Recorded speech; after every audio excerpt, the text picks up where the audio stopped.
Merrick leaned back in his chair, arms crossed as he surveyed the Zoralan High Council's chamber. It was an awe-inspiring hall, all smooth, opalescent walls that seemed to shimmer under the light of the galactic core. Intricate patterns etched into the surface of the room appeared to ripple when one moved too quickly, creating a feeling of vertigo. Yet Merrick looked as though he were sitting at a neighborhood diner back on Earth waiting for a refill of coffee. "They're late," Merrick remarked, glancing at the empty dais where the council's delegates were supposed to be. He turned his attention to the two individuals seated with him, both from completely different worlds and yet his closest companions in this strange corner of space. One of them, a broad-shouldered human named Roan, was clearly uneasy in this grand, alien environment. Roan had been Merrick's go-to guy for security and heavy lifting for years. His grizzled face bore a constellation of scars, each with its own story that he didn't often share. Despite his rough appearance, Roan had a quiet wit that came out when you least expected it. "Maybe they figured you'd try to pull another fast one," Roan muttered, his voice low. His gaze never stopped darting around the chamber as though expecting someone or something to emerge from the rippling walls. "You've got that effect on people." Merrick smirked. "Can't help it if they don't know how to haggle properly." On Merrick's other side sat Leah, the team's engineer and translator. She was a slender, sharp-featured woman who always seemed to have an air of quiet competence. Unlike Roan, she appeared perfectly at ease, though she was clearly preoccupied. Her fingers twitched as if they were navigating the holographic interfaces of the console that wasn't currently in front of her. Leah was fluent in more than a dozen alien languages and dialects, and she often played the role of intermediary during these meetings. "They're late because they're stalling," Leah said, without looking up. "The council knows they can't outnegotiate Merrick, so they're probably in some back room arguing over how to save face when this is over." Roan snorted. "Or they're calling in security to throw us out." Merrick tapped a finger against his chin, his expression one of exaggerated contemplation. "Now that would be interesting. Think they'd send in the Saurians again? Last time, I managed to talk them into letting me keep my boots." Leah rolled her eyes. "You got lucky? Saurians have a thing for worn leather. It wasn't your charm." "I'm charming," Merrick said, flashing a grin.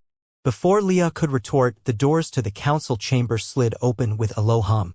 A procession of Zoralan officials entered, their tall, slender forms swathed in iridescent robes that caught the light from the chamber walls. The Zeralans were a striking species. Humanoid but with elongated limbs, smooth, glimmering skin that seemed almost metallic, and eyes that gleamed like polished emeralds. Their movements were elegant, almost like a dance, as they ascended the dais and took their places. The head of the delegation, a figure taller and more ornately dressed than the others, regarded Merrick and his crew with an expression that might have been curiosity or disdain. It was always hard to tell with Zeralans. This was High Overseer Caltron, known for his unyielding adherence to protocol. His voice, when he finally spoke, was musical yet stern. "Merrick of Earth," Caltron began, his tone carrying an unspoken warning. "We have considered your proposal. While your creative methods have caught our attention, we must first understand your true intentions. What do you hope to achieve with these unorthodox trade arrangements?" Merrick sat up a little straighter, the grin still on his face. "It's simple, Overseer. My crew and I find opportunities where others see obstacles. I'm here to make deals that benefit both sides, win-win, you know?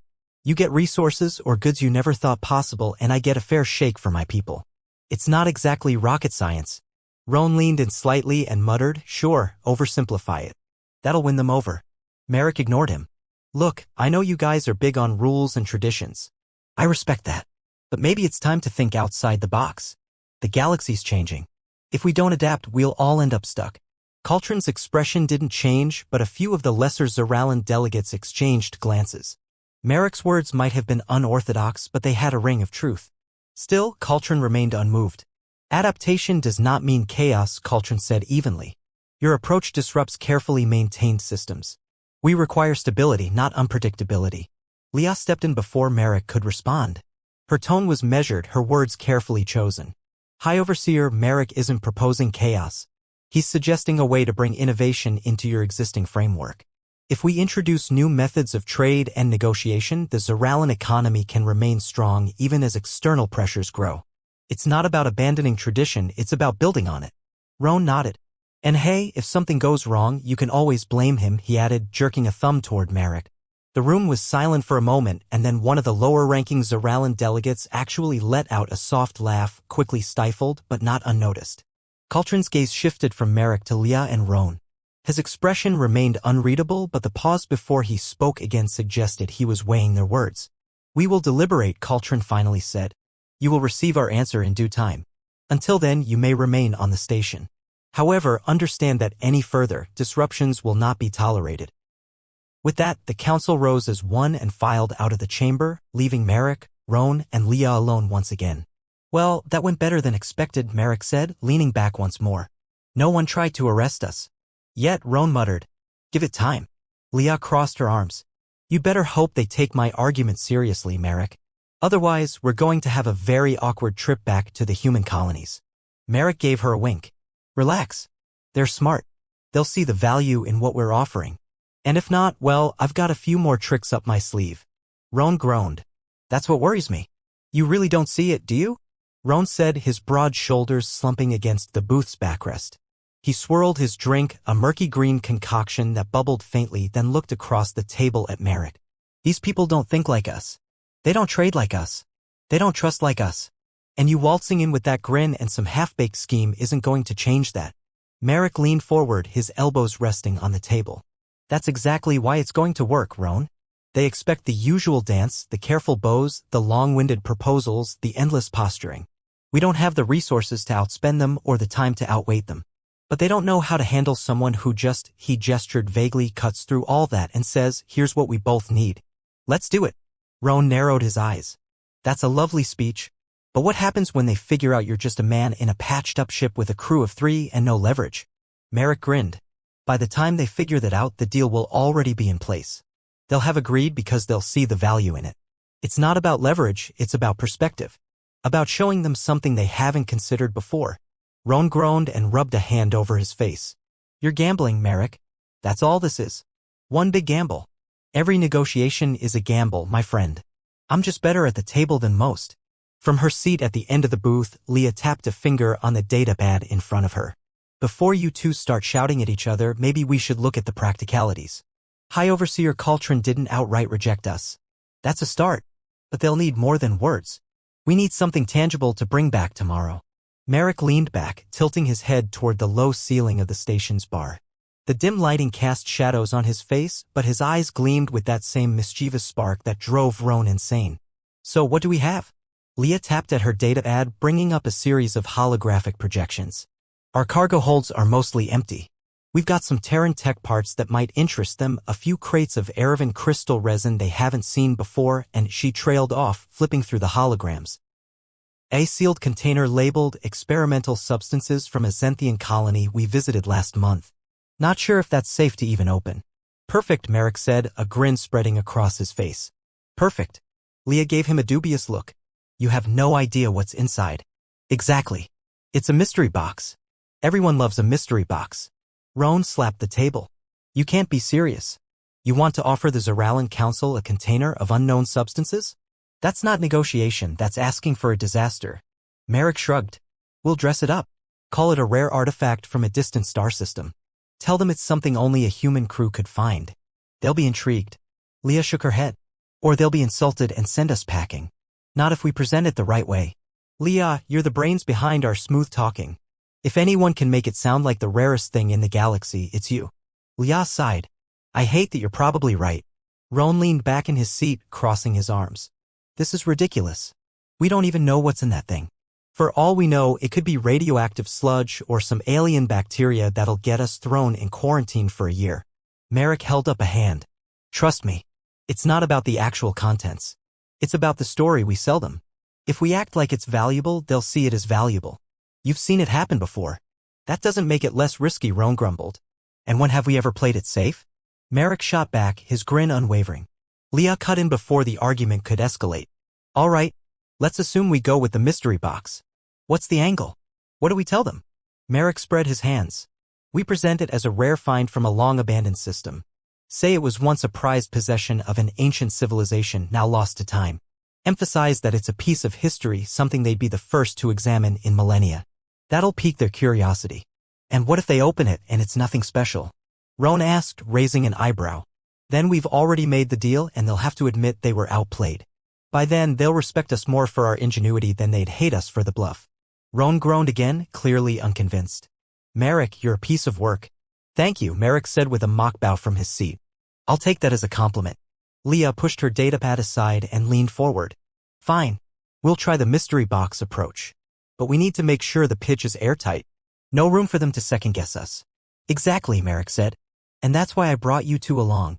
Roan, you'll be the stoic enforcer, the guy who looks like he knows something the rest of the galaxy doesn't. Leah, you'll be our voice of reason, the one who can answer all their questions without hesitation. And you? Roan asked. What's your role in this little performance? Merrick's grin widened. I'm the wild card. The guy they can't figure out. I'll keep them guessing. Roan snorted. You've got that part down. The three of them fell silent for a moment, the tension easing slightly as they considered the plan. The bar's low hum of conversation and faint music provided a backdrop to their thoughts. Finally, Leah spoke up. We'll need to rehearse this. Make sure we're all on the same page before we go back in there. Agreed, Roan said. If we're going to pull off Merrick's latest gamble, we'd better look like we know what we're doing. Merrick stood, his chair scraping against the floor. Relax. It'll be fine. Tomorrow, the Zoralan Council won't know what hit them. Leah and Roan exchanged glances, both of them less certain than their captain. But as always, they followed his lead. Because despite all his wild schemes and reckless decisions, Merrick had a way of making the impossible seem just within reach. Leah's voice crackled over the comm as Roan and Merrick picked their way through the darkened ruins. You sure this is the right spot? I'm not seeing any signs of activity from up here. Merrick paused to scan the crumbling walls with his handheld tracker. The scanner's screen flickered, but it showed the faint traces of an energy source just ahead. We're in the right place, Leah, he said. There's something here. It's faint, but it's here. Roan grumbled as he crouched to duck under a low-hanging beam. Next time, you're hauling the gear.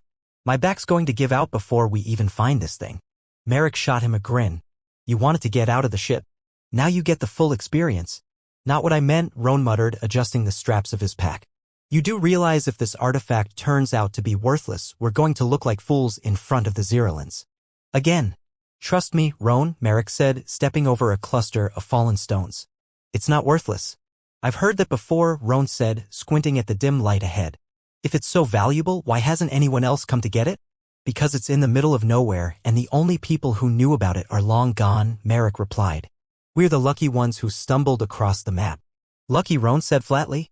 Sure. Lucky. Leah's voice chimed in again. You two want to keep it down?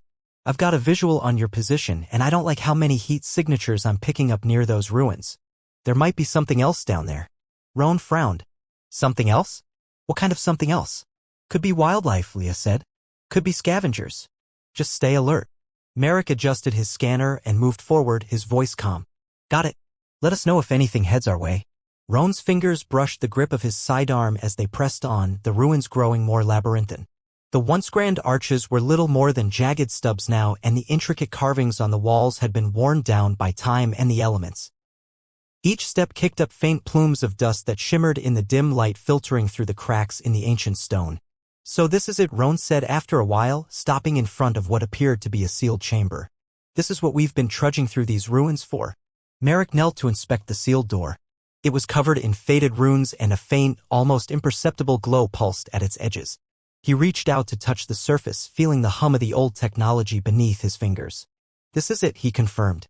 It's not just some trinket, Roan. This thing holds power, maybe information the Zeralans can't ignore. Roan leaned against the wall and crossed his arms. All right, Hotshot. Open it. Let's see what your powerful artifact looks like. Merrick frowned as he studied the runes. It's not as simple as turning a key. This kind of mechanism is old. It's got layers of encryption built into it. Then how are we supposed to open it? Roan asked, raising an eyebrow. I can figure it out, Merrick said, his tone confident.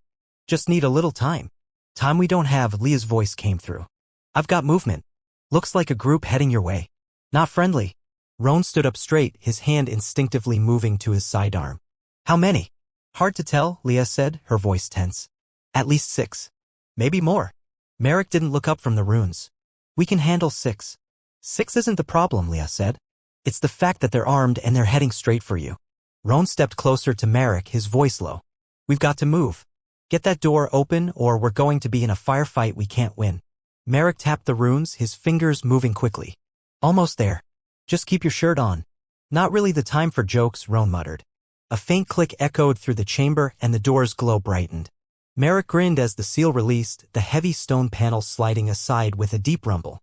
Beyond it, a narrow corridor led into a smaller, more intact room. At its center, hovering just above a pedestal, was a translucent sphere that pulsed with a soft, otherworldly light. "There it is," Merrick said, stepping inside.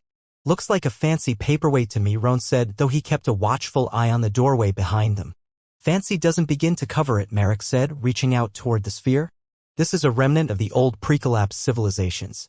The tech inside, if it still works, could shift entire trade routes. It's something the Zerlins won't be able to resist." Roan glanced over his shoulder, his jaw tight. "We're out of time, Merrick. Those guys Leah mentioned, they're here?" Merrick grabbed the sphere carefully, feeling its faint hum in his hands. "Got it. Let's go." They moved quickly back down the corridor, the faint light of the artifact casting eerie shadows on the walls. As they emerged into the main ruins, they heard voices echoing through the hallways. Merrick paused, his free hand reaching for the small communicator at his belt. "Leah, how close are they?" "Too close," she replied.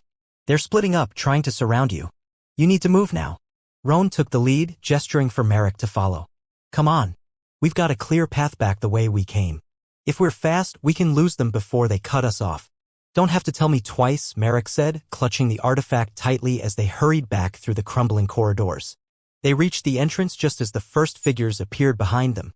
Merrick caught a glimpse of the group, a mix of scrappy-looking scavengers, each armed with cobbled-together weapons. Their shouts echoed through the ruins as they spotted Merrick and Roan. "There. They've got it," one of the scavengers called out. "Keep running," Roan growled. "Leah, start the ship. We're coming in hot." "Already on it," Leah's voice replied. They raced through the last stretch of the ruins, the scavengers close behind. A few shots rang out, hitting the walls around them and sending chips of stone flying. Roan fired back once, a warning shot that made their pursuers hesitate just long enough for Merrick and Roan to reach the docking bay. The Starshade sat waiting, its engines already humming as Leah opened the hatch. "Get in," she called out. Merrick scrambled up the ramp, the artifact still cradled in his hands. Roan followed, slamming the hatch shut behind him. "Go!"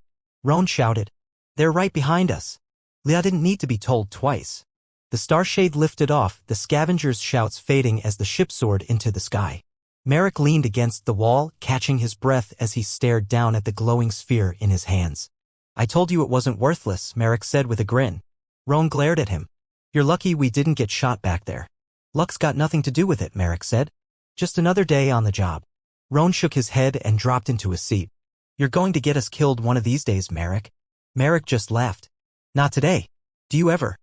Pulse gently. Roan, seated on a nearby bench, snorted softly. "You mean after we survive the next half-baked scheme you dream up?" Merrick smirked. "I mean what comes next for all of us. We've been bouncing around from one deal to the next for so long. It's easy to forget there's a bigger picture out there." Roan leaned back, crossing his arms. "Bigger picture's never done me any favors. The galaxy's too complicated, too messy. I stick to what I can control. Like keeping you alive." Merrick chuckled, though his gaze remained fixed on the nebula. "And yet, you're still here. Still part of this crew, still putting up with me. Why is that?" Roan shrugged. "Beats sitting around on some backwater colony. At least with you, I know every day's going to be interesting." "Interesting," Merrick said, rolling the word over on his tongue. "Is that what we're calling it now?" "It's better than most alternatives," Roan replied. A soft chime interrupted their conversation, and Leah's voice came through the calm. "Captain, we've got a message from the Zeralin Council. They're ready to meet." Merrick turned from the window, a mischievous gleam in his eye. "Right on time. Let's see if they're ready to deal." Roan pushed himself off the bench, his expression hardening. "You really think they'll bite? Even after the stunt we pulled?" "They'll bite," Merrick said confidently. "They don't have a choice. They're too curious not to." When they arrived in the council's chamber, the tension was palpable. The Zeralin delegates sat in their ornate seats, their expressions inscrutable. High Overseer Coltrane, as always, radiated an aura of unflinching authority. Merrick strolled into the room with the artifact held carefully in his hands. Roan walked beside him, a silent but solid presence, while Leah brought up the rear, her datapad at the ready. Coltrane's piercing gaze fixed on Merrick. "You've returned. the overseer said, his voice carrying the weight of 1,000 negotiations. I trust you have something of significance to show us. Merrick smiled and lifted the glowing sphere slightly. As promised, the artifact from the ruins. I think you'll find it intriguing. Caltron's eyes flicked to the sphere. Explain its significance. Roan stepped forward, his voice steady. This isn't just some trinket we picked up. It's a piece of pre-collapse tech. Something we haven't seen in centuries. It's intact, it's functional, and it could hold the key to understanding the trade networks that existed long before any of us. Trade networks? Caltron repeated, his tone skeptical. Lia spoke up. Yes, early records suggest these artifacts were used to map out trade routes that spanned entire quadrants. If we can access the data inside, we can open new routes, find lost supply chains, and increase efficiency across your sector. Merrick nodded. Not to mention, it's a one-of-a-kind opportunity. The kind of find that sets the Zoralan Council apart from every other civilization out there. You'd be the first to unlock its secrets. The room fell silent. The delegates exchanged glances, their whispers too faint to be heard. Caltron leaned forward, his long fingers steepled. You've presented us with a mystery, Merrick. But mysteries alone are not enough. What guarantees can you provide that this artifact will deliver the value you claim? Merrick met Caltron's gaze without flinching. Guarantees? This isn't about guarantees. It's about taking the chance to be the first to achieve something extraordinary. If you're not willing to take that step, someone else will. And once they do, the Zoralan Council will be left playing catch-up. Caltron's eyes narrowed. You are quite certain of yourself. I'm certain of what this artifact represents, Merrick said. And I'm certain you're smart enough to see the potential here. Roan stepped in again, his deep voice cutting through the tension. Look, I'm not a diplomat. I'm not a trader. But I've been out there. I've seen what's left of the old worlds, the ruins, the scraps. This isn't junk. This is the kind of thing that changes everything. You don't have to believe us, you just have to try it. Caltron studied Roan for a moment, then glanced at the artifact. Finally, he sat back, his expression unreadable. Very well. We will examine the artifact and determine its value. If it proves to be as you claim, the Council will consider further trade agreements. If not, Merrick raised an eyebrow. If not, you will not be welcome here again, Caltron said evenly. Merrick's smile never wavered. Fair enough. As the delegates adjourned, Merrick and his crew left the chamber. Back on the ship, they gathered in the common room, the tension finally easing. That went better than I expected, Lia said, setting her datapad on the table. Roan sank into a chair. Better? I thought we were one step away from getting tossed out an airlock. Merrick laughed. You're too pessimistic, Roan. They'll come around. They always do. Still think you're playing with fire, Roan muttered. That's what makes it fun, Merrick said, clapping him on the shoulder. Lia rolled her eyes. One of these days, Merrick, you're going to run out of luck. Merrick leaned back, propping his feet on the table. Luck's got nothing to do with it. It's all strategy. Sure it is, Roan said with a smirk. Lia crossed her arms, though a small smile tugged at her lips. Strategy or not, you'd better hope they find what they're looking for in that artifact. If not, we'll be the ones scrambling to figure out our next move. Merrick gave her a wink. They'll find it. And when they do, we'll be the ones writing the new rules. The Starshade hummed steadily, its engines powering the ship through the quiet of space. Inside the common room, Merrick leaned over the central table, studying a holographic map projected above it. The map displayed a detailed view of the Zoralan trade routes, their intersections, and the distant, forgotten paths he and his crew had uncovered during their adventures. Roan stood on the other side of the table, his arms crossed. So, what's the next move? Now that we've got their attention, how do we keep it? We keep them curious, Merrick said, tracing a route with his finger. It's not just about this one artifact. The moment they realize there's more out there, more we can find, more we can offer, they'll be hooked. They'll need us. Roan frowned. That's a thin line to walk. The minute they think we're bluffing, they'll turn on us. Merrick shrugged, a confident smile playing at his lips. That's why we don't bluff. The galaxy is full of forgotten worlds, abandoned stations, caches of knowledge nobody else has bothered to explore. If we keep bringing them things they can't get anywhere else, they'll never stop listening. Sounds easy when you say it like that, Roan muttered. But those scavengers we ran into back at the ruins, what's to stop them or anyone else from beating us to the punch next time? Merrick leaned back, clasping his hands behind his head. Roan, we've been in tighter spots before.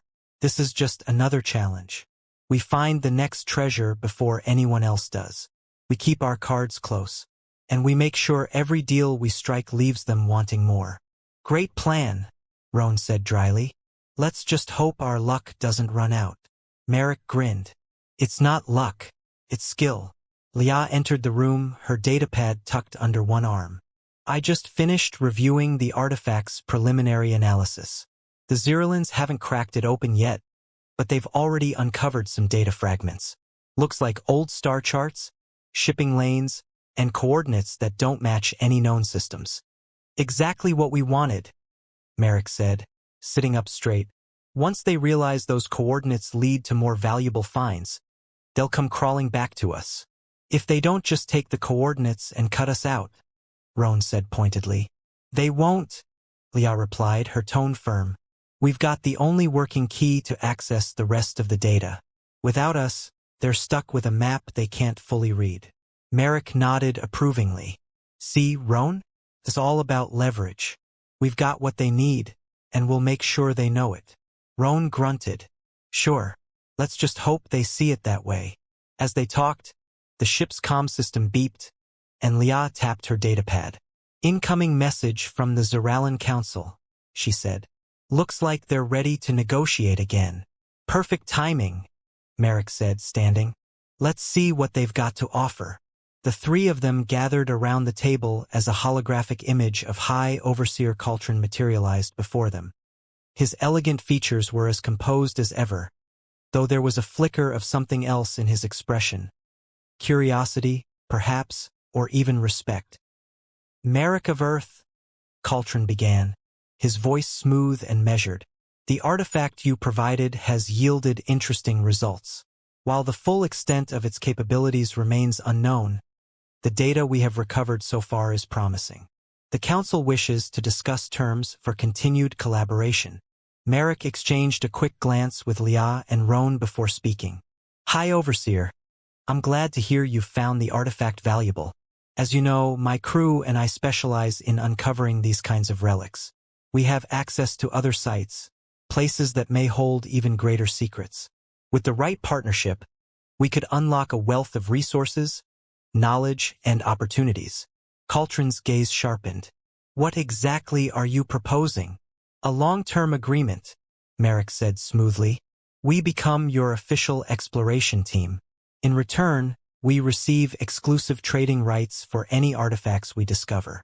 The Zeralin Council gains unparalleled access to ancient technologies, and we gain a stable and mutually beneficial relationship.